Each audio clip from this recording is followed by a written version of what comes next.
It was a year defined by excess, stock market crashes, and heavy metal. But before we can talk about the games that defined the year, we have to talk about the hardware and the money that changed the rules forever. Because 1987 was the year the PC grew up. It started with the money. In 1987, the software industry officially proved it was no longer just a hobby for garage tinkerers. Just days before the infamous Black Monday market crash, Microsoft's stock surged. At just 31 years old, Bill Gates became the world's youngest self-made billionaire. This signaled a massive cultural shift. The computer nerd was now a titan of industry. Big money meant big R&D, and the ripple effect of that wealth was about to hit the gaming world hard.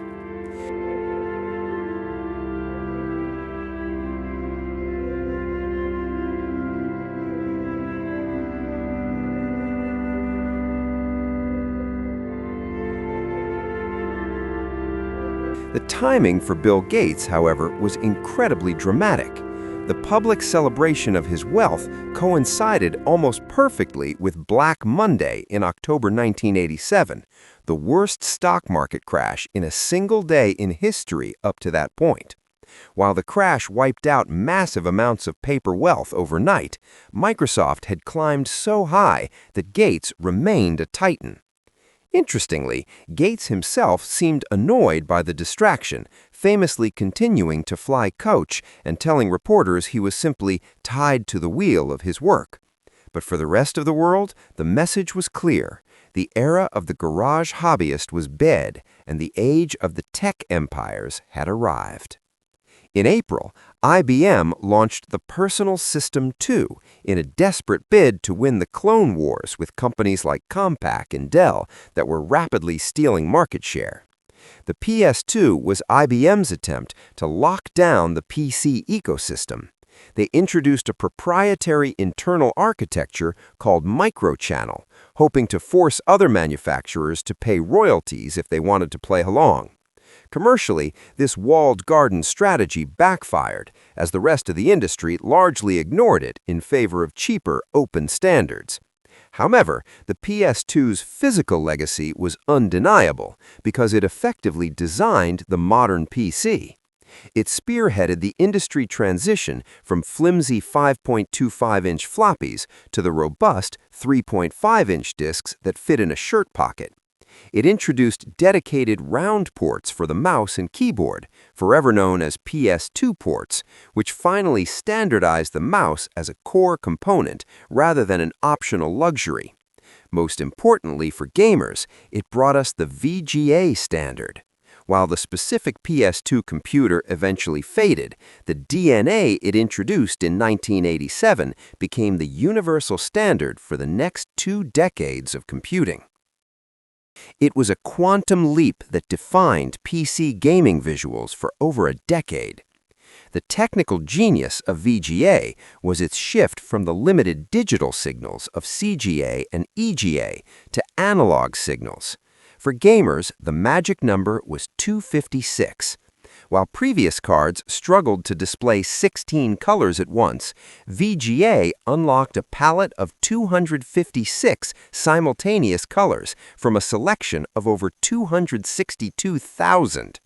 Suddenly, artists could finally render smooth gradients, convincing skin tones, and atmospheric lighting. A sunset could fade from orange to purple, and a dungeon could look shadowy rather than just black. This chip laid the visual groundwork for the golden age of point-and-click adventure games, and eventually the first wave of first-person shooters. As a side note, the connector from that graphic card standard was so robust, you can still find monitors, albeit super cheap, that still include that port. And finally, to run on all this new hardware, Microsoft released Windows 2.0 in December of '87. Now, let's be real. Any real use would be in the next year at least, and even more probable is that users and gamers were still living in MS-DOS. Windows was for spreadsheets and accounting. However, Windows 2.0 introduced overlapping windows, desktop icons, keyboard shortcuts, and other foundations that we still use today. So, the stage is set. We have a billionaire financing the future, a new standard for graphics, and the hardware to run it. Now, let's talk about what we actually played.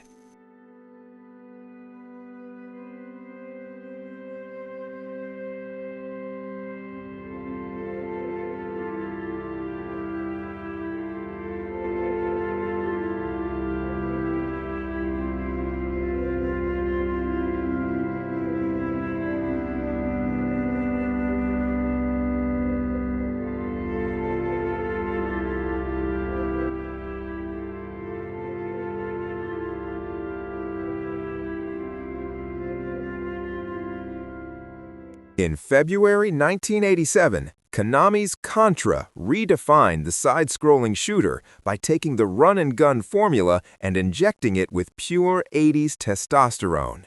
It was a shameless, glorious pastiche of Hollywood's biggest hits. The heroes, Bill Reiser and Lance Bean, were thinly veiled clones of Schwarzenegger and Stallone, battling aliens that looked suspiciously like the xenomorphs from Ridley Scott's films. Technically, Contra was a beast. While famous for its side-scrolling action, the 1987 arcade version wowed players with base levels that utilized a pseudo-3D perspective, putting the camera behind the character's back as they stormed through electric tunnels. It was visually distinct and incredibly fast-paced compared to the slower shooters of the previous years. But the game's true legacy was its difficulty and cooperation. Contra was brutal, a one-hit kill nightmare designed to devour quarters at a record pace. It forced players to rely on the two-player simultaneous cooperative mode, creating a bond between gamers that few other titles could match.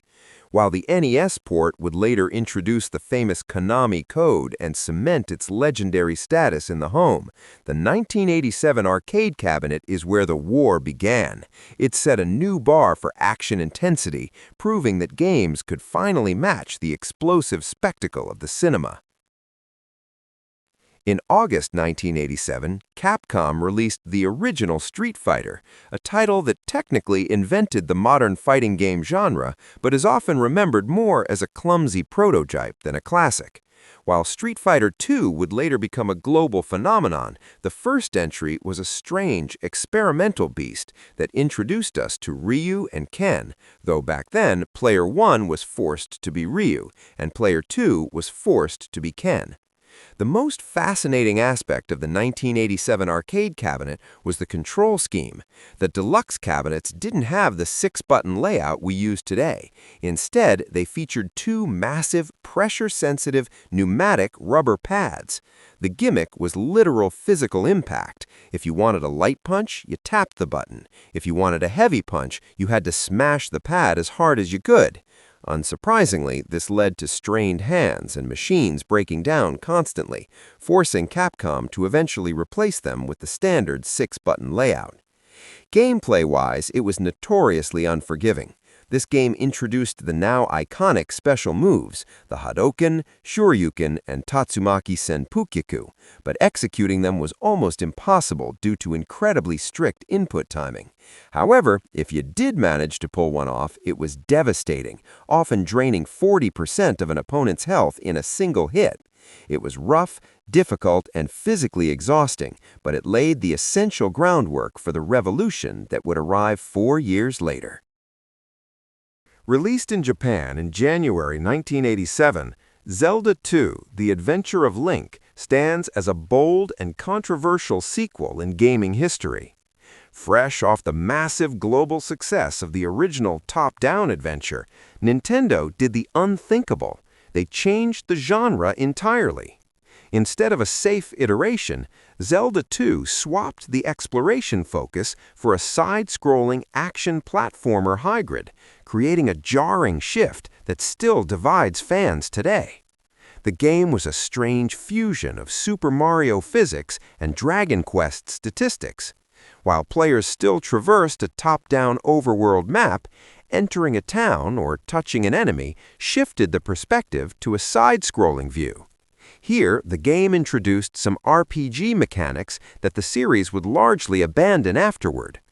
Players had to earn experience points to level up their attack, magic, and life stats. The combat was a mix of tactics and speed, relying on a high-low blocking mechanic that demanded split-second reflexes, particularly against the notoriously difficult iron knuckles. Zelda 2 is often remembered as the black sheep of the franchise due to its brutal difficulty and radical departure from the formula. It introduced a finite life system and punishing game overs that sent players all the way back to the start of the game. It proved that in 1987, Nintendo wasn't afraid to take massive risks with their biggest properties. In June 1987, the Japanese PC market received a masterpiece that redefined the action RPG, Nihon Falcom's Ys 1, Ancient Ys Vanished. At a time when the genre was becoming synonymous with crushing difficulty and obscurity, looking at you, Hydlide, Falcom marketed Ys with a revolutionary tagline, "Now RPGs are getting kind." They stripped away the frustration to focus on flow, speed, and story. The game introduced the world to Adol Christin, the red-haired adventurer, and the bump combat system borrowed from Hydlide. Unlike Zelda, where you pressed a button to swing a sword, Ys required you to simply ram Adol into enemies to attack. While it sounds primitive, it was deceptively tactical. Hitting an enemy head-on caused you to take damage, so players had to master the art of clipping foes off-center or striking from behind. This mechanic removed the friction of button inputs, making the gameplay incredibly fluid and fast-paced. Equally important was the soundtrack. Composed by the legendary Yuzo Koshiro, the music of Ys was a watershed moment for the industry. Blending progressive rock with high-energy synth melodies, tracks like First Step Towards Wars pushed the PC-88 sound chip to its absolute limit, creating an atmosphere that was miles ahead of the bloop-beep standard of the era. Ys 1 proved that RPGs could be accessible without being shallow, spawning a franchise that is still thriving nearly 40 years later. In July 1987, a young designer named Hideo Kojima forever changed how we play action games with the release of Metal Gear on the MSX2 computer in Japan. Before this title, action meant shooting everything that moved. Kojima, however, faced a huge technical problem. The MSX2 hardware simply couldn't handle many moving sprites on the screen without flickering. His solution was brilliant in its necessity. Instead of fighting the enemies, what if the player had to avoid them? This limitation birthed the tactical espionage action genre. Players took control of Solid Snake, a rookie operative infiltrating the fortress state of Outer Heaven. The gameplay was genius, a stark contrast to the run-and-gun chaos of Contra. It introduced mechanics that are now standard vocabulary in gaming. Enemy vision cones, the panic-inducing exclamation alert sound when spotted, and the reliance on a transceiver radio for support. You weren't an invincible super soldier, you were vulnerable, forced to memorize patrol patterns and hide in trucks to survive. While many Western gamers are more familiar with the NES port released later, a version Kojima famously disowned for its poor translation and the baffling removal of the actual Metal Gear robot boss fight, the original MSX2 version was the true masterpiece.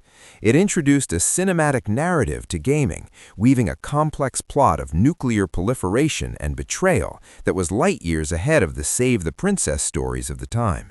In 1987, Metal Gear didn't just ask you to shoot, it asked you to think.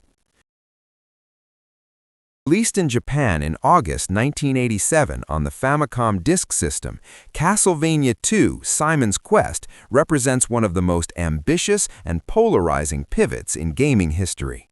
While the original Castlevania was a straightforward linear action game, Konami decided that the sequel needed to be something far deeper.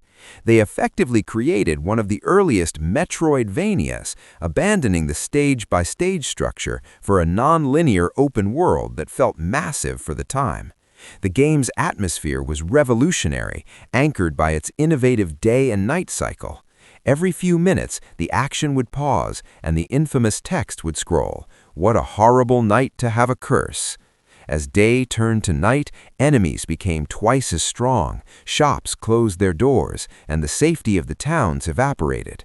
This mechanic introduced a genuine sense of dread and urgency that was rare in 8-bit gaming. It also shifted the mechanics toward an RPG style.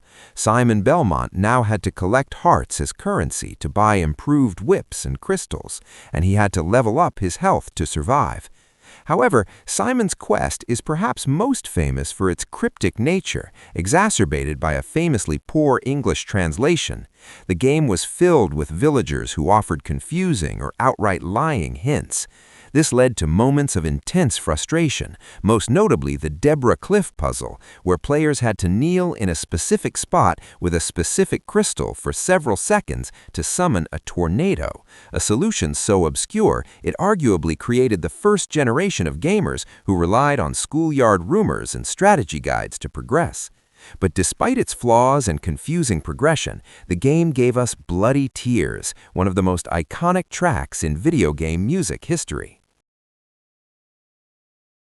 Capcom released a title that would become the gold standard for action platformers, Mega Man, originally released as Rockman in Japan. At a time when games were becoming increasingly complex and cryptic, like Zelda 2 or Castlevania 2, Mega Man stripped things back to pure, unadulterated precision. However, it introduced two mechanics that were absolutely revolutionary for the era. First was the stage select screen. In 1987, gaming was almost exclusively linear. You played level 1, then level 2, then level 3. The developers decided to break this rule for Mega Man. Upon pressing Start, players were presented with a grid of 6 robot masters: Cutman, Gutsman, Iceman, Bombman, Fireman, and Electman. You had total agency to tackle the game in whatever order you chose. If Iceman's disappearing blocks were too frustrating, you could simply leave and try fighting Bombman instead. This non-linearity gave players a sense of freedom that was unheard of in action games back then. The second innovation was the rock, paper, scissors combat system. When you defeated a boss, you stole their weapon. Not as a trophy, you could actually use it. This turned the game into a strategic puzzle. The game wasn't just about reflex, it was about knowledge. You quickly learned that Cutman's scissors were devastating against Electman, and Electman's beam decimated Iceman. Despite being marred by famously terrible box art in the North American release, depicting a middle-aged man in a cheap costume holding a pistol, the gameplay was so tight and the music so catchy that word of mouth spread rapidly. It wasn't a massive blockbuster sales-wise in '87, but it laid the foundation for a franchise that would see over 20 sequels and spin-offs. It proved that tight controls and smart design were timeless. In the landscape of 1987 adventure games, players were used to being knights, space janitors, or wearing leisure suits. Sierra Online changed the narrative with the release of Police Quest: In Pursuit of the Death Angel. While King's Quest offered escapism, Police Quest was obsessed with a gritty, uncompromising reality that the genre had never seen before. The game's authenticity came from its designer, Jim Walls. Walls wasn't a typical game developer. He was a retired California Highway Patrol officer who had been introduced to Sierra founder Ken Williams. Consequently, the game didn't play by video game logic, it played by the California Vehicle Code. Players took on the role of Sonny Bonds, a beat cop trying to bring down the drug lord Jesse Baines. But before you could catch the bad guy, you had to attend the morning briefing, walk around your patrol car to inspect the tires, and ensure you had your baton. This mundane attention to detail was the game's genius. It was a procedural in the truest sense. Using Sierra's text parser interface, you had to type in proper police radio codes and follow strict arrest protocols. If you pulled a suspect over and forgot to radio in your location, you might get shot. If you didn't follow the chain of evidence, the case would be thrown out of court. Police Quest was unforgiving, punishing players for the slightest deviation from the law, effectively serving as a training simulator for civilians. In 1987, it proved that an adventure game didn't need magic to be compelling. The tension of a routine traffic stop was more than enough to keep players glued to their keyboards. Released in Japan on January 26, 1987, barely half a year after the original, Dragon Quest II turned a successful game into a national religion. The launch was chaotic, with thousands of students skipping school and adults calling in sick to queue for a copy. This specific release event is what birthed the famous, though slightly exaggerated, urban legend that the Japanese government had to step in and force Enix to release future games only on weekends to prevent economic stalling. Mechanically, Dragon Quest II evolved the genre at lightning speed. The most critical innovation was the party system. You were no longer a solitary warrior, you now controlled a team of 3 descendants of Erdrick: a prince, which was a warrior class, a cousin, roughly representing a paladin, and a princess, which was the mage of the party. This introduced team-based strategy to console RPGs for the first time, forcing players to manage healing and attack spells across multiple characters mid-battle. The scale of the game was also mind-boggling for 1987. In a brilliant stroke of design, the developers made the entire map of the first game appear in this sequel as just a tiny, insignificant island. The game also introduced a ship, giving players the freedom to sail the open seas and explore a non-linear world. However, Dragon Quest II is also remembered for its crushing, often unfair difficulty. Due to a rushed development cycle, the game wasn't perfectly balanced. The final stretch, particularly the notorious Cave to Ron, is legendary among retro gamers as one of the most brutal gauntlets in history, filled with enemies that could wipe out your party instantly with the thwack spell. Despite the pain, it sold 2.4 million copies, cementing the JRPG as the dominant genre in Japan.